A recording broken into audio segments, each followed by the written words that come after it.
It's time to take you through this week in Nicholls Athletics as we bring you the best of Colonel sports from Nicholls State University. This week in Nicholls Athletics is presented by State Farm. Contact your local State Farm agent today and get to a better state. This week in Nicholls Athletics is also sponsored by Rouses Supermarkets. Rouses, either you're local or you're not. Good evening and welcome to This Week in Nicholls Athletics presented by State Farm Insurance. I'm your host, Mike Wagenheim. Coming up in our show today, the Colonels challenge national powerhouses on both the hardwood and the gridiron as we wrap up football season and begin turning our full-time attention toward hoops. We'll also take you into the community with the Colonels. That and much more coming up in our program. We begin with the end. The Nicholls football team concluded their 2012 campaign this past Saturday in the Pacific Northwest. Originally slated to open their season at Oregon State, the matchup with the Beavers was postponed as Hurricane Isaac wiped out a week of preparation and forced the players to leave town. Unfortunately, it's been a long slog of a season since, but this weekend, Nicholls finally made the trip to face OSU, who came in with an 8-3 mark and ranked 15th in the BCS standings. This was considered by many of the Colonel players and coaches as their bowl game, heading to a desired destination at the end of the year to play in front of a crowd against a nationally ranked team, and Nicholls had every intention of going into this one and making some noise. Unfortunately, the mismatch that it appeared to be on paper held true on the scoreboard as well. Reser Stadium, Corvallis, Oregon. The Colonels preparing to take the field. Head coach Charlie Stubbs there. This was the spot of his first full-time coaching job. Did a great job as coordinator during his time in Corvallis. We take you to the game action. Beavers take the ball 78 yards on the opening drive. Storm Woods running left, punches it home from 8 yards out. The first of his 2 TDs. 7-0 Oregon State as the 32,000 plus in attendance look on. Nicholls down 14-0 in the second, trying to hang around. Landry Klon's pass tipped by safety Ryan Murphy into the hands of Nick Scelfo. 15-yard gain, but the drive stalls out. Beavers get it back, marching 87 yards in 6 plays. The end around to Marcus Wheaton. A milestone day for Wheaton. It's 21-0. Midway through the second quarter now, and the Beavers start to pile on. Terran Ward runs right 15 yards to the pylon.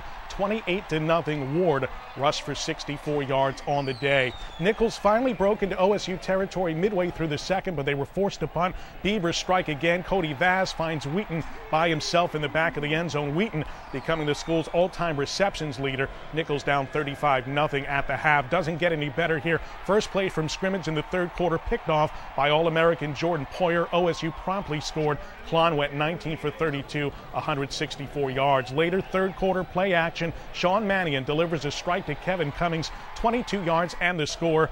Best drive of the day for Nicholls coming up here. It starts at the 15-yard line, a 9-yard completion to Jesse Turner, who had 11 catches for 100 yards. The 14-play drive cut off at the 9, but Andrew Dolan notches a 26-yard field goal, and Nicholls is on the board. It's 49-3 after 3 quarters. Oregon State, though, scored a touchdown on all 11 drives. Malcolm Agnew finds his way into the end zone here. Colonel still fighting to the end. Chris Berman with one of his team-high tying 9 tackles, dropping Jordan Jenkins for a loss. But Jenkins would have his revenge on the next play. Out of the backfield, the 20-yard hookup from Vaz to Jenkins as he turns it upfield. OSU goes 90 yards in 8 plays. It's 63-3. The Beavers finish off the route late in the fourth as Michael Balfour motors in. Plenty of fireworks in this one, literally and figuratively. The 77 points are a Beaver school record. OSU tied for the best one-year turnaround in the nation. Head coach Charlie Stubbs, great success at Oregon State as a coordinator, but a tough return to his old stomping grounds. The Colonels pack up and head home for the long winter ahead. The Colonels had such high hopes for this year, and there were some bright spots, but much work is to be done in the offseason. Summer Davis takes us through what went wrong in 2012 and why 2013 will be different. The Colonels were hoping for the best this season, but challenges arose early on in the year. The team fought hard with every new struggle, but still could not keep up. This football season has been a rough one for Nicholls as they closed the year with a 1-10 mark, finishing winless in Southland play. Their lone victory came against Evangel on September 22nd. It was an eventful season. Things didn't play out the way we had planned, of course. we weren't very successful, of course, in the win-loss column, but there were some things accomplished. There were some bright spots. It was very difficult kind of at the very beginning when we kind of got knocked off schedule a little bit. We played very good in spurts, and that's the thing that I guess as a coach you get the most frustrated because you saw the potential. And there was a lot of things to build on. We have 108 kids in our program right now with only 15 seniors. So you can see we have 93 players back. But with that is a lot of youth. And then, of course, in the game of football, you have injuries. And the problem is with that, with our program right now, is we're just not able to overcome significant injuries, especially in certain key situations and positions. So we had to overcome that, of course, with playing freshmen again. And we were hopefully getting out of that a little bit. I was hopeful that we would be where we're playing more veteran players with some experience and let the young guys come along, but we weren't able to stay with that. The schedule for this season was the most challenging in Nicholls history and is something head coach Charlie Stubbs plans to replicate next year. It's just what we have to do here at Nicholls. One is, me as a competitor and a coach, I want to play very difficult teams. I really do. I also want to give our players a great experience. The start of the season was a bad omen. Hurricane Isaac forced the team to postpone their season opener at Oregon State, costing the club many days of critical practice as well. They opened their season against South Alabama instead, and while they played respectably in a 9-3 loss, the Colonels struggled to recapture that early promise. The Colonels suffered countless injuries during the season, resulting in key players missing large portions of the year. The thing I'd like to see the most is where we can get out of playing too many freshmen. And that's the biggest downfall we've had since I've been here. Every time I feel like we're ready to take a step forward and play more veteran players and then have the young guys just kind of learn and be brought along or be scout team players or be redshirted, all of a sudden, bang, there we are starting a true freshman again. And when you start a true freshman against an All-American or All-Conference performer that's a senior, that's a terrible matchup. We are banged up right now. I mean, there's a lot of young men that had unfortunate injuries this year that really set the team back and themselves back. And so I'm concerned about getting them all back healthy and ready to go again. We got to have a great strength and conditioning program in the off season. With the many struggles the Colonels faced throughout the season, highlights from certain games kept up the enthusiasm for the players. Scoring over 70 points on first home game, that was, first time I ever did that since we've been here. The Central Arkansas game when Jordan Piper got 23 tackles, that was, an honor just to play on side of him and see him do that and break a record. Stubbs has been the head coach for 3 seasons now. At the start of next season, the team is going to consist nearly entirely of players Stubbs recruited himself. We've got, big challenges. We've already identified, evaluated every kid that's in our program right now. We also took that and then carried over and said, okay, what are our needs? And so we'll blend that all together because we do have some good players in this program. We don't have enough of them, that's for sure. And we also have certain positions that just really need to get solidified. So we got our work cut out, but we've already well into it, in our recruiting efforts. And the next couple months will be very crucial. The team said goodbye to 15 seniors, and Stubbs commends them on never giving up during their time here. They didn't quit. And it would be very easy, like a lot of people, if everything isn't going right, a lot of times in society now people just give up and just disassociate with it. They didn't. And I told them that the game of football really is going to mirror life. And I tell them right now, I'm sorry that we didn't have the wins that we wanted to have and during their tenure here. But I really said that they'll draw back from these experiences. They'll find out that they can take some tough times and some tough situations. And what's going to happen to them when they hit adult life? They're going to get knocked down some. There's going to be things happen in their family. There's going to be things happen maybe with their work or employment. They're going to get knocked down. But they prove to themselves that they can get knocked down, but they can get back up. And that's the thing I know that they'll learn from this. Although this season has wrapped up, the team is already preparing for a strong start for next year. The biggest thing is, again, have a very good, finish the semester off great academically. And then, of course, everybody's doing the rehab and everything like that was injured so that we can get them healthy again. We got to do a great job recruiting, to add to this. And we have a lot to recruit for. I mean, people may refer to the record, but When you sit there and see the schedule we play, a lot of guys like that schedule. Motivated by the struggles of this season, the Colonels are going to focus on the little things in an effort to get the program back on track. Their quest begins on August 31st as they visit the national powerhouse Oregon Ducks. Reporting for This Week in Nicholls Athletics, I'm Summer Davis. Thank you, Summer. It's time to announce our Rouses Student-Athlete of the Week, sponsored by Rouses Supermarkets. You're either local or you're not. Rouses Supermarkets are local, with their roots established in Thibodaux in 1923. Trust Rouses for great food and great values. Louisiana's best can be found at your local Rouses or at rouses.com. This week, it's senior running back Jesse Turner, the native of nearby Houma, who caught a team-high 11 passes for 100 yards in his final collegiate game. Turner led Nicholls this season with 45 catches for 448 yards and 2 touchdowns. He also ran for 251 yards and a score on the ground. Jesse, who led the Southland in yards per carry back in 2010, is going to be missed. Folks, next up on This Week in Nicholls Athletics, presented by State Farm Insurance, we'll bring you highlights from the men's basketball team's matchup at Michigan State and chat with head coach J.P. Piper. Women's head coach Doobie Plaisance will join us in studio a little bit later as well. Stay with us. Does State Farm let me bundle auto, home, and life to save money? Sure. We practically invented bundling, and it all stays with State Farm. So my policies don't go to some bundling center. That ships them off to some bundle factory? I'm dealing with you, and not some bungling, bustling bundle builders. Who have you been working with? Stay with the company you trust. Bundle and save with your local State Farm agent. At Rouses, we love football. We love the players, we love the fans, and you know we love the food. So whether it's high school, college, or pros, if there's a game, we're tailgating. You can tackle your tailgate too with one stop by Rouses. Get Rouses ready to grill meat, chicken, and pork, or pick up Rouses ready to serve tailgate specials. Everything is made fresh for the game, and you know it's all good. So get the home field advantage every time you shop. Shop local. Shop Rouses. Now that's tailgating. Back here with you on This Week in Nicholls Athletics, presented by State Farm Insurance. A tall order for the Colonel men's hoops team on Saturday, traveling to East Lansing to challenge the 13th-ranked Spartans of Michigan State. The third all-time meeting between the schools. Nicholls came into this one on the heels of a solid victory over UNO last week to improve to 1-2 on the year. The Spartans, meanwhile, barely survived against UL Lafayette before falling at Miami last Wednesday to drop to 5-2.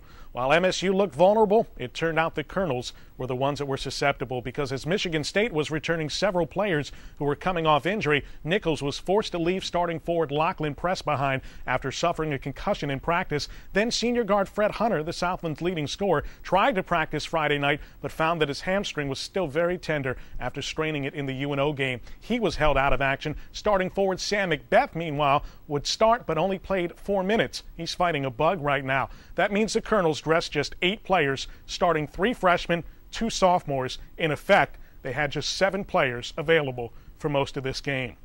That was not a recipe for success. The Breslin Center, East Lansing, where Michigan State had won 67 straight against unranked opponents. They get it going on their first possession. Brandon Dawson on the dunk with the assist from Denzel Valentine. The Colonels, though, would hang around for a while. They work it around the arc. Shane Rillier driving baseline, hands to Jamarcus Horace, misses the bunny, but cleans it up. First career start for Horace. Nicholls down 8-2. About 8 minutes in, it's a 1-point game after Jeremy Smith shovels to Rillier. The drive and the kick to Sterling Bailey for the 3. Bailey scored 5 off the bench in the first half. We're midway through stanza number 1. Pedro Maciel midcourt to Smith on the wing. The feed to Horace. They go for the steal and don't get it. Jamarcus throws it down. 10 points in the contest. But the Spartans hustle it down the floor. Keith Appling with the outlet to Valentine, who lines up for the open 3. Valentine didn't miss all day. It's 18-11 Michigan State. The Colonels trying to stay in it. Rillier over to McBeth. MSU confused here on a switch. Travis Julian lays it in, his only bucket. Nicholls down by 7, but that was the Colonel's final basket for the next 9 minutes plus. Julian airballs a 3. Gary Harris pushes it up the floor to Dawson. This is part of a 17-0 run to close out the half. The Spartans scored 25 points off of 18 Nicholls turnovers in this one. The steal of the inbounds pass here by Travis Trice. Harris finishes with a dunk. The crowd starting to get into it just like that. Nicholls trailing by 13 points. We take you late first half. The entry to Alex Gauna out for Valentine. The oop for Nicks. 9 points, 5 boards, and 3 steals for Nicks. Colonels ended the half trailing 37-13. Nicholls finally ends a drought early second half. Smith up top, drives and kicks to Rillier. He knocks down the jumper here. Rillier scoring 8 points. Now, Appling has been the leading scorer for Michigan State in all but one game this year. Finishes this one with 13. The bonus ball, it's 48-15. The Colonels still playing hard regardless. Shane Rillier to Pedro Maciel, handing to TJ Carpenter. He hits the 3 from straight away. TJ with a team-high 11 points and 6 rebounds. Late in the ball game now, Maciel collects the Gauna miss. Nice outlet to Horace here, and the Colonels finish it off with a slam dunk. But Michigan State, just too much to handle for the drastically undermanned Colonels. 84-39 the final on Saturday afternoon. The Colonels with Tulane on the docket this week. We'll bring you highlights from that game on next week's program. Folks, earlier on today, we spoke with head coach J.P. Piper to get his sentiments on the Michigan State game. It was a tough trip for our guys. Not having all of our players at our disposal put us at a real disadvantage throughout the night. I was looking forward to seeing Fred and Locke and Sam play against those guys.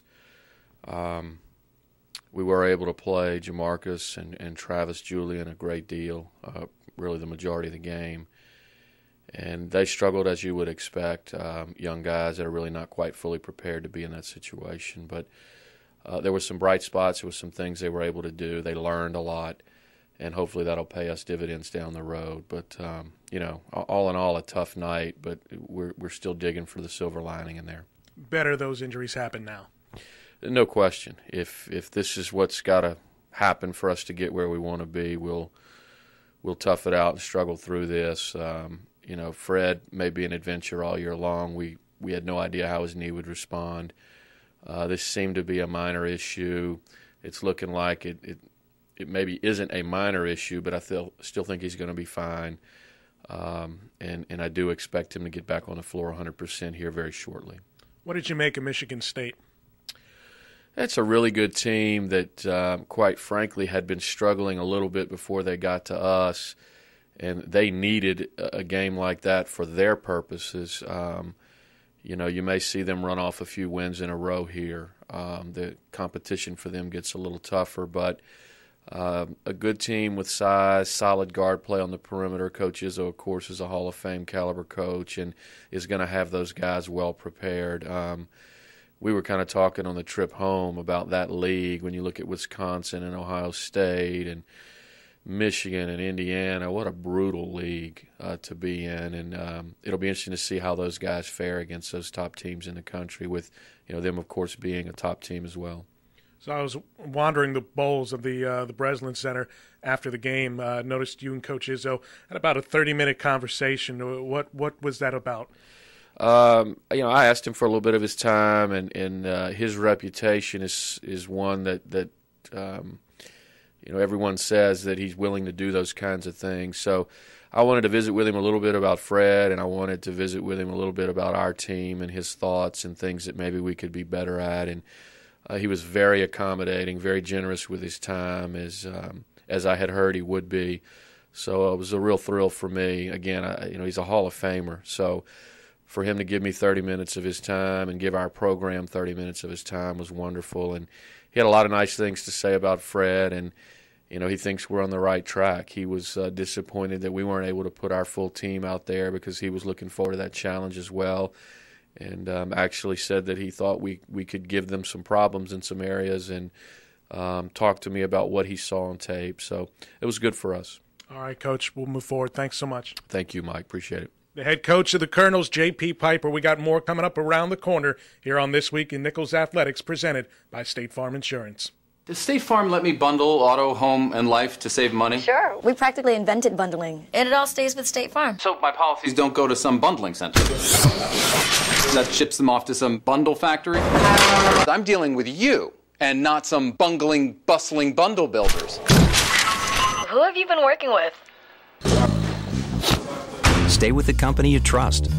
Bundle and save with your local State Farm agent.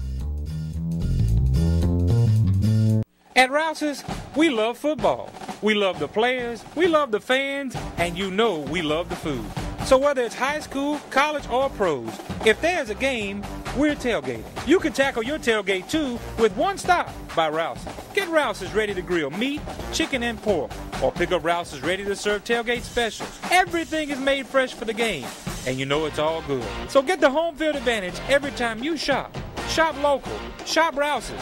Now that's tailgating. Back here with you on This Week in Nicholls Athletics, presented by State Farm Insurance. Folks, the Colonels make it a point to get involved with their community. Ashley Bull tells us about some of their recent endeavors. This past weekend, a host of Nicholls student-athletes took part in an event with some young supporters, while the softball team recently received some inspiration from a unique visitor. Several Colonels visited Thibodeau Elementary School last Friday to be a part of the school's monthly party to reward students who focus on their studies. The student-athletes joined the kids in several games and showed support through every interaction. Assistant Principal Robin Bourgeois sees her decision to invite Nicholls as a positive one.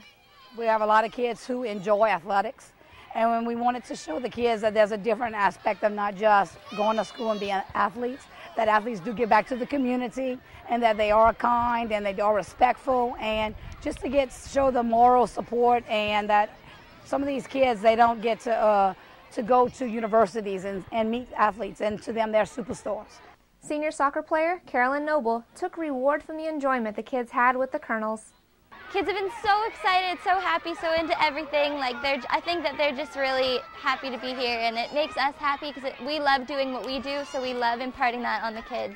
The softball team was in need of an energy boost during their off-season, and one man's positive approach to life would give them just that. Dean Navarre, a hard-working family man from nearby Schriever, Louisiana, who was born without arms. He has learned to embrace the struggle and flourish from it. Head coach Angel Santiago asked Navarre to speak to the team about persistence and to come together as a team to reach their goals.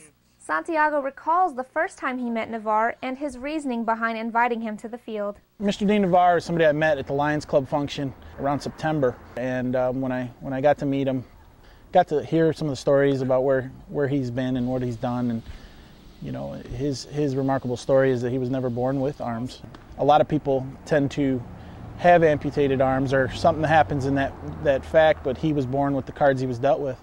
And I thought it was a really neat story because he constantly overcame a lot of issues and doubts that people gave him all the time, and I think that's what inspired us as a team, as well as the coaching staff, to keep going forward with the people that doubt you, and even internal self-doubt, and I think that was one of the reasons why I really wanted him to come here. After his visit, Santiago has seen a change in his players' attitudes as they prepare for their season opener in February. For This Week in Nicholls Athletics, I'm Ashley Bull. Thank you very much, Ashley. We're now joined here on the program by the head coach of the Nicholls women's basketball team, Doobie Plaisance. As always, a pleasure to have you, Coach. Great being here. Really appreciate it. You guys are rocking and rolling right now, 6-2, best start in school history, sitting atop the Southland non-conference standings. You got to be feeling good right now. We like to say rocking and rolling, strutting and strolling. Missed that part. No, very, very excited about the start. Our players have been putting in the work, and so far the dividends are showing up early on. We just need to be able to sustain it. A quality schedule you've put together this year, and you're beating who you're supposed to beat right now. 4 wins over in-state opponents right now. You've got Alabama State coming up on the docket next Thursday night. Fortunately, only 3 games in the month of December, so this will give you a little bit of time to kind of rest up, get a feel for what things are going to be like heading into conference. It was a great balance. We were very, very heavily scheduled, if you will, towards the front end of our schedule. And now the break is perfect with exams coming on right now this week. And the women are prepared for exams. They're getting prepared for the games. And even at practice, you would think with that long break between games that practice can get a little mundane. But they've kept it very interesting. Despite a very solid year last year and the upset over the #1 seeded Central Arkansas Sugar Bears in the tournament, this team wasn't given a whole lot of respect in the preseason polls, picked to finish 7th in the Southland Conference. I see it's being used as motivation right now. Absolutely was used as motivation. And I've always told the players, It's about who we think we are. It's where we are, and it only matters as long as we are together. And we just have to do what we need to do and do what we're supposed to be doing, which the women have very much demonstrated that at this point, and we're going to be fine. You know, we do have some things we have to clean up on the defensive end as well as some miscues offensively, but that comes with some new players coming in, a lot more depth in the rotations, which I'm very excited about. But all in all, off to a great start. Very, very proud of the women. One of the constants since you've been here is one Alicia Allen, the senior from Garland, Texas. Team high, 14-plus points a game. Second in the team in rebounding right now. She leads the way in block shots. She's a do-it-all player and getting it done right now. Do-it-all is exactly how to describe Alicia. She is probably the toughest matchup in the Southland Conference because she possesses guard skills, as well as you can post her up. She can put it on the floor. She sees the floor well. Great defender with the block shots. Great defender in terms of just making stops. Can guard the wing, can guard in the post. And honestly, Alicia has done everything from the 2 to the 5. There's a little kid called KK Babin and another one called Amani White that keeps her off the 1. But other than that, she might be playing the 1 also. You learned hopefully a lot about your team at the Basketball Travelers Invitational last week. You went 2-1, finishes a runner-up in that event with a loss to Texas Tech, but wins over UNO and Southern Utah as well. It's a tournament-style format, so it gets you used to playing games back-to-back days. What did you take away from that experience? It was a great preparation and not looking ahead, but when I explained to the women, it was a tough turnaround between the late night game against UNO. UNO game was slated to start for 8 o'clock. It started 45 minutes late. Then we had an early turnaround for Texas Tech the very next day, but that could happen in a conference tournament. And in a conference tournament, you have a 3-day format. So not looking ahead to the conference tournament, but it was great that you're going to have to endure this, and you're going to have to know how to sustain this. And honestly, the score against Texas Tech was not indicative to how we played at spurts. This is a game of runs, which I've said so many times, and they had back-to-back runs that we only sustained one of them, and that one run is what kept Texas Tech where they were. But I was very proud of the way our women competed against Texas Tech also. Southland play right around the corner, January 3rd, and guess who you draw? Central Arkansas. Can't wait for it to get going. How do you think you're going to stack up this year? Well, we mentioned at practice this morning, we open up Central Arkansas, Oral Roberts, and McNeese. 3 of them right off the bat. I couldn't be any more excited about that. Bring them, let's get it over with early and see what we sustain that run, we're going to be in really good shape for the remainder of the conference. A lot of individual standouts this year. We mentioned Alicia, KK Babin doing a fine job as always, Leanne McCarthy coming on strong as well. This team has an enormous amount of depth. And that has been the blessing. Our freshmen and our newcomers, they are really acclimating themselves to the system, and they are a key reason why we're able to utilize our players the way we do. The Colonels off to a 6-2 start this year. Thanks so much, Coach. Thank you, Mike. Appreciate it. Head Coach Doobie Plaisance off to the best start in school history. That's going to do it for our program this week. We'll talk to you again next Wednesday night. Take care. Today's show has been presented by State Farm. Contact your local State Farm agent today and get to a better state. This show has also been sponsored by Rouses Supermarkets. Rouses, either you're local or you're not. This has been a presentation of the Colonel Sports Network.